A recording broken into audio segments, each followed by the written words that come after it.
चलिए स्टूडेंट्स, हम लोग अब अगला पार्ट रिफ्लेक्शन पढ़ते हैं। ठीक है, रिफ्लेक्शन क्या होता है? देखिए यहाँ पे reflection, bouncing back of a light when it strikes on a polished surface like mirror.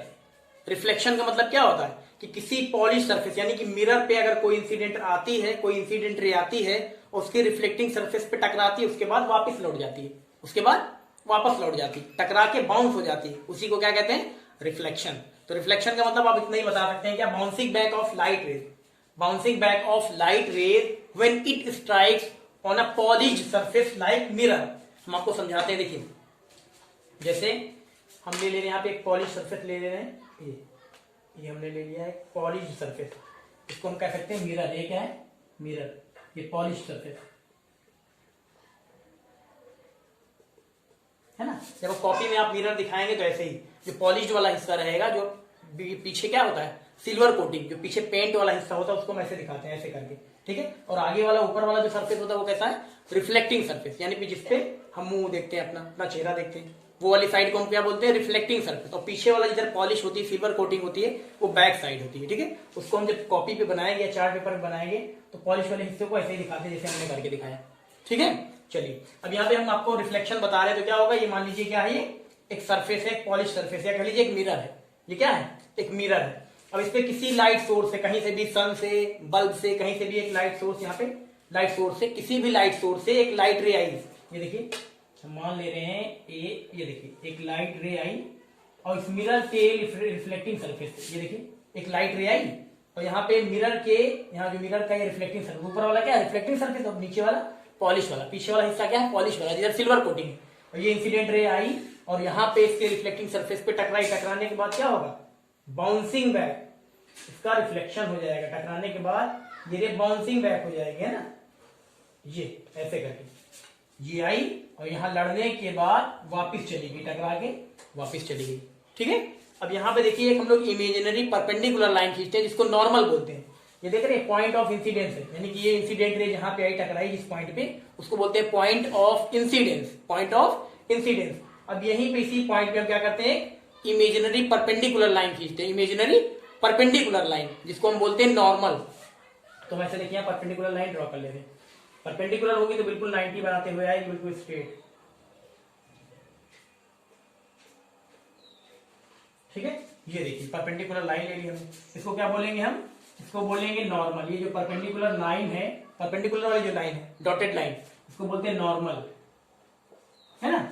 और यहाँ पे ये लाइट जो है किसी सन्स रेज, या कह सकते हो कहीं भी ऑब्जेक्ट, किसी भी बल्ब से या कहीं से भी ये इंसिडेंट रे आई है, तो इसको बोलेंगे हम इंसिडेंट रे। इंसिडेंट रे इसको बोलते हैं क्या? Incident ray. ये लाइट आई, यहाँ पे स्ट्राइक की, यानी कि रिफ्लेक्टिंग सरफेस पे स्ट्राइक की, उसके बाद वापस लौट गई। तो ये वापस जो लौट गई है रे, लड़ने के बाद जो वापस जा रही है रे, उसको क्या बोलते हैं? Reflected ray. रिफ्लेक्टेड, इसको बोलते हैं रिफ्लेक्टेड रे। ये जो आई है लाइट सोर्स से, किसी भी लाइट सोर्स से, चाहे सन से, चाहे बल्ब से, चाहे ट्यूबलाइट से, चाहे कैंडल से, चाहे टॉर्च से, कहीं से ये लाइट रे आई और मिरर के, जो मिरर था इसको मान लीजिए क्या है? मिरर ले रहे, रिफ्लेक्टिंग सरफेस वाला जो है मिरर ले रहे, ये जो है क्या है? मिरर है। ये लाइट रे आई और मिरर के रिफ्लेक्टिंग सरफेस पे यहाँ पे टकराई, स्ट्राइक की। स्ट्राइक करने के बाद क्या होगा? टकराने के बाद इसका रिफ्लेक्शन होगा, क्योंकि पास तो हो नहीं सकती, बाहर आर पार तो जा नहीं सकती, क्योंकि पीछे पॉलिश है, पीछे मिरर में क्या है? पॉलिश है, इसलिए आएगी इंसिडेंट रे, इसके रिफ्लेक्टिंग सरफेस पे टकराएगी और वापस लौट जाएगी। तो जो रे आती है, जो आने वाली रे, उसको बोलते हैं हम इंसिडेंट रे। और टकराने के बाद, इस रिफ्लेक्टिंग सरफेस पे टकराने के बाद जो वापस लौट जाती है, देखिए डायरेक्शन वापस लौट गई, इसको बोलते हैं रिफ्लेक्टेड रे। और एक परपेंडिकुलर इमेजिनरी लाइन हम लोग खींचते हैं, उसको बोलते हैं नॉर्मल। ठीक है, इतनी चीजें होती है। अब यहाँ पे ये नॉर्मल और ये इंसिडेंट, ये देखिए ये इंसिडेंट रे और ये नॉर्मल, इनके बीच में जो एंगल बनता है उसको बोलते हैं हम लोग एंगल आई, यानी एंगल ऑफ इंसिडेंस। क्या बोलते हैं? Angle of incidence. और इसी नॉर्मल और ये रिफ्लेक्टेड रे के बीच में जो एंगल बनता है उसको बोलते हैं एंगल ऑफ रिफ्लेक्शन, उसको हम दिखाते हैं आर से। ठीक है, नॉर्मल और इंसिडेंट रे, नॉर्मल और इंसिडेंट रे के बीच में जो एंगल बनता है ये वाला, इसको बोलते हैं एंगल ऑफ इंसिडेंस। और नॉर्मल और रिफ्लेक्टेड रे के बीच में जो एंगल बनता है उसको बोलते हैं एंगल ऑफ रिफ्लेक्शन। ठीक है, तो यही रिफ्लेक्शन है, इसको हम इतना समझ सकते हैं। अब चलिए हम आपको बताते हैं reflection. Bouncing back of light when it strikes on a polished surface like mirror, है ना। यहाँ पे क्या कह रहा है? बाउंसिंग बैक ऑफ लाइट, किसी पॉलिश सरफेस, जैसे कि मिरर हमने लिया, किसी पॉलिश सरफेस या कह सकते हो मिरर पे कहीं कोई भी रे आती है, इंसिडेंट करती है, इंसिडेंट रे आती है, टकराने के बाद वापस लौट जाती है, रिफ्लेक्टेड रे, जैसे हमने दिखाया, तो उसी को क्या बोलते हैं, बाउंसिंग बैक होना। लाइट का बाउंसिंग बैक होना ही, कहीं से लाइट, किसी सोर्स से लाइट आई, मिरर के रिफ्लेक्टिंग सरफेस पे टकराई, टकरा के वापस लौट गई, बाउंस हो गई, उसी को रिफ्लेक्शन कहते हैं, उसी को कहते हैं रिफ्लेक्शन। और उसके बाद यहाँ पे देखिए लॉज ऑफ रिफ्लेक्शन है, यानी रिफ्लेक्शन के लॉ, रिफ्लेक्शन के लॉ नियम होते हैं ना कुछ, यहाँ पे दो नियम है। लॉज ऑफ रिफ्लेक्शन कितने होते हैं, दो। फर्स्ट क्या है, देखिए, the incident ray, the reflected ray and the normal at the point of incidence all lie in the same plane. और सेकंड क्या कह रहा है, angle of incidence is equal to the angle of reflection, that is angle I is equal to angle R. तो यही दो laws होते हैं। पहला लॉ क्या कह रहा है कि इंसिडेंट रे, रिफ्लेक्टेड रे, देखा इंसिडेंट रे, ये रिफ्लेक्टेड रे और ये नॉर्मल, ये तो बोल रहा है देखो, the incident ray, the reflected ray and the normal at point of incidence all lie in the same plane. यानी इंसिडेंट रे और ये रिफ्लेक्टेड रे और ये नॉर्मल, ये तीनों चीजें lie on the same plane, lie on the same plane, एक same plane पे ही लोकेट करती हैं, स्थित है ना। इसी को हम बोलते हैं क्या, फर्स्ट लॉ। ठीक, अब आगे देखिए, यहां पे देखिए, और इसको क्या कहेंगे, इस पॉइंट को हम कहते हैं पॉइंट ऑफ इंसिडेंस। ये इंसिडेंट रे, ये वाली रिफ्लेक्टेड रे, ये नॉर्मल, और इस पॉइंट को क्या कहेंगे, जहां पे तीनों चीजें आके एक जगह मिल रही है, उसको बोलेंगे क्या, point of incidence, point of incidence. तो फर्स्ट लॉ यही कहता था, incident ray, the reflected ray and the normal at the point of incidence all lie in the same plane. यानी कि इंसिडेंट रे, रिफ्लेक्टेड रे और normal, ये incident point पे एक ही प्लेन पे लोकेट करती हैं, सिचुएट करती हैं, स्थित होती हैं, एक ही प्लेन पे है। देख लीजिए आप, ये वाली भी, ये रिफ्लेक्टेड वाली भी, नॉर्मल भी, इसी देखो मिरर के क्या है, जो ये रिफ्लेक्टिंग सरफेस है, उसी को प्लेन कहेंगे, उसी प्लेन पे तो है। तो ये फर्स्ट लॉ हो गया।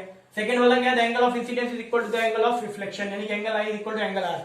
सेकंड लॉ बिल्कुल सिंपल है, यानी कि जो नॉर्मल और इंसिडेंट रे के बीच में जो एंगल बनेगा उसको एंगल ऑफ इंसिडेंस, और नॉर्मल और रिफ्लेक्टेड रे के बीच में जो एंगल बनेगा उसको एंगल ऑफ रिफ्लेक्शन। तो यहाँ पे क्या कहता है सेकंड लॉ, कि एंगल ऑफ इंसिडेंस और एंगल ऑफ रिफ्लेक्शन क्या होगा, इक्वल होगा। सेकंड लॉ यही है, angle of incidence is equal to angle of reflection. ठीक, तो ये हो गए लॉज ऑफ रिफ्लेक्शन। तो यहाँ पे आपको बताया गया रिफ्लेक्शन क्या होता है। तो रिफ्लेक्शन क्या है, किसी स्मूथ, शाइनी स्मूथ सरफेस पे लाइट रेस का आके मतलब स्ट्राइक करना, उसके बाद बाउंस हो जाना। जैसे टेनिस बॉल होती है, ऐसे हम मारते हैं दीवार पे, लड़ने के बाद वापस बाउंस हो जाती है ना, वैसे ही लाइट का भी कॉन्सेप्ट है। लाइट का कॉन्सेप्ट किसी शाइनी स्मूथ सरफेस पे पड़ने के बाद बाउंस हो जाना, यही क्या कहलाता है, रिफ्लेक्शन कहलाता है। और लॉज ऑफ रिफ्लेक्शन क्या है, यानी कि रिफ्लेक्शन के नियम क्या है, तो दो नियम है। इस डायग्राम से बड़ी आराम से समझ सकते हैं। ये क्या है, ये मिरर है। अब इंसिडेंट रे आई, इस मिरर के रिफ्लेक्टिंग सरफेस पे टकराई, उसके बाद बाउंस हो गई ना, यहाँ पे इसको बोलेंगे इंसिडेंट रे, और जो रिफ्लेक्ट होकर वापस गई उसको बोलेंगे रिफ्लेक्टेड रे। उसके बाद ये नॉर्मल अपनी तरफ से एक इमेजिनरी परपेंडिकुलर लाइन ड्रॉ करते हैं, ठीक है, अपने आप से, अपने पास से, तो इसको बोलते हैं नॉर्मल। उसके बाद यहाँ पे नॉर्मल और इंसिडेंट रे, नॉर्मल और इंसिडेंट रे के बीच में एंगल बनता है, उसको बोलते हैं एंगल ऑफ इंसिडेंस। उसके बाद इस नॉर्मल और रिफ्लेक्टेड रे के बीच में एक एंगल बना है, इसको बोलते हैं एंगल ऑफ रिफ्लेक्शन। और सेकंड लॉ यही कहता है कि एंगल ऑफ इंसिडेंस और एंगल ऑफ रिफ्लेक्शन इक्वल होते हैं। ठीक, तो यही है रिफ्लेक्शन और लॉज ऑफ रिफ्लेक्शन। ठीक है, समझ में आया ना। चलिए इसको कर लीजिए, इसके बाद हम इमेजेस बताते हैं, इमेज क्या होती है, कर लीजिए इसको।